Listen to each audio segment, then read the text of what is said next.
Chelsea fall apart after a Sunderland smash and grab.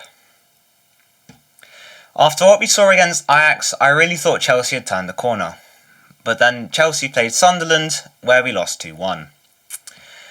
So basically we went from destroying Ajax in Europe to losing to Sunderland. I don't even know what to say anymore.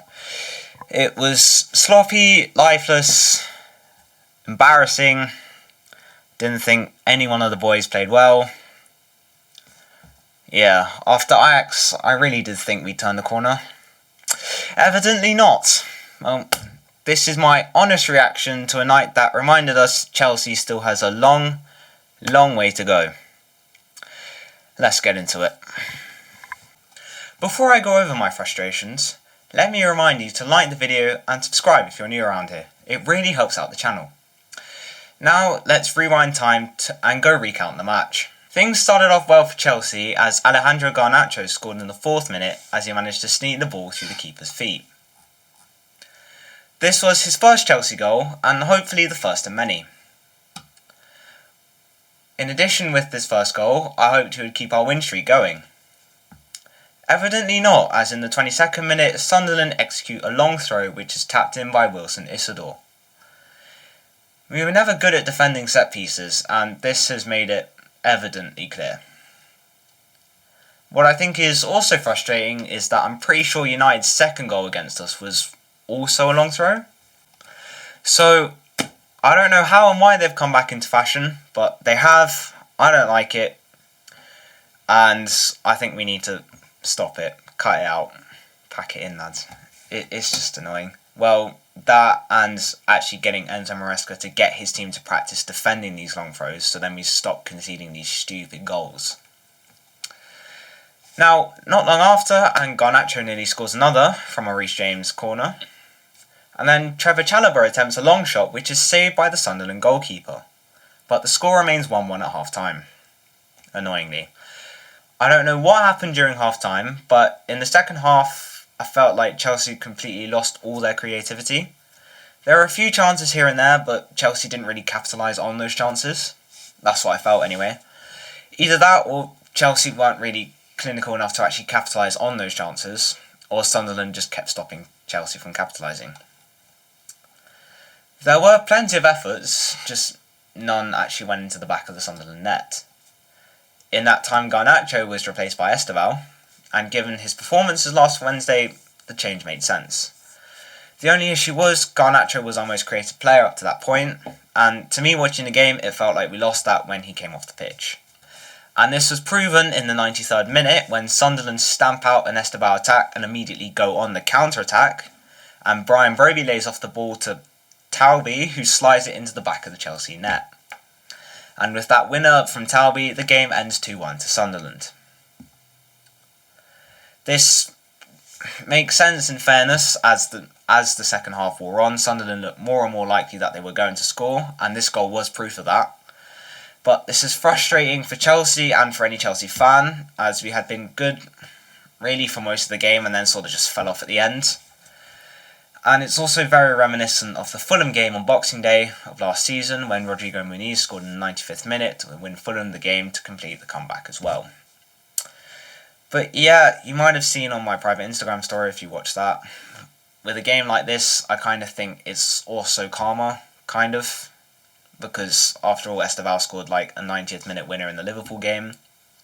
So, yeah.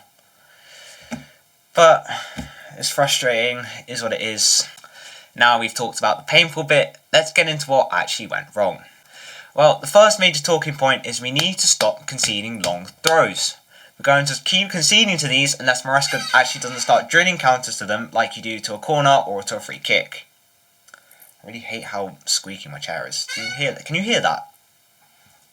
Not that, but you could hear it before. It's annoying. Anyway, I digress. Anyway, long throws somehow are back in fashion and are being treated as set pieces now. So Chelsea actually need to wake up and start learning how to defend them properly. On a side note, actually, I don't know why every other team's actually doing these long throws. If anything, we should have brought them back. After all, the originator, Rory Delap's son, does play for us.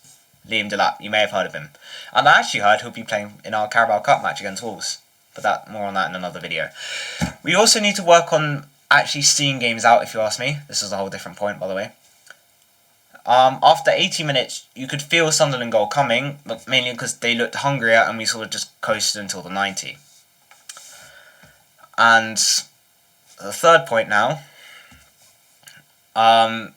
this loss to Sunderland really does put our title hopes in jeopardy now. We're now 9th and 8 points off Arsenal, who are at the top of the table. And if we really wanted to win that title, and I think we could this season, I genuinely think we could, we really need to step up our game though. If we could. What? I'm tired, I'm hungry. So yeah, we're 8 points off the top, and I think we really do have a good chance of winning the league this season. We just need to step up our game. But that can only happen if we stop losing to mid-table teams and newly promoted teams, like Sunderland, like Brighton. Those are games we need to win to actually be in contention for the title. Like, we beat PSG over the summer, but we can't beat Brighton or Sunderland. Come on. Granted, we have injuries now that we didn't have back then, like Cole Palmer and Levi Colwill were actually playing in the Club World Cup final against PSG, and they didn't against Brighton and Sunderland. But still, we should be at least drawing those games, or actually no, not even drawing. We should be winning those games.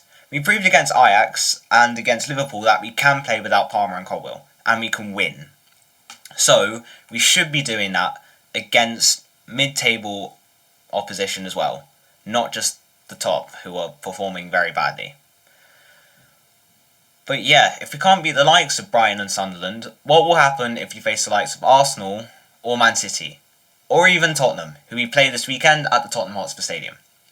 In previous years, that has been, albeit a chaotic run to 3 points, but now there's a new manager in charge, and we don't have Cole Palmer, who really was the shining light in both of those games.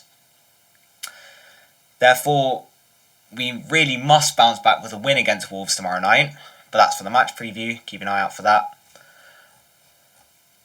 But yeah, this result hurts, but it's a reality check. The Ajax win showed our potential. This one showed our flaws, really. Not really, it did. But what did you make of the Sunderland game? Let me know that in the comments below. If you enjoyed this video, because I'm sure no Chelsea fan would have enjoyed the Sunderland game, please be sure to hit that like button and subscribe if you haven't already. That's all from me. Thank you, and goodbye.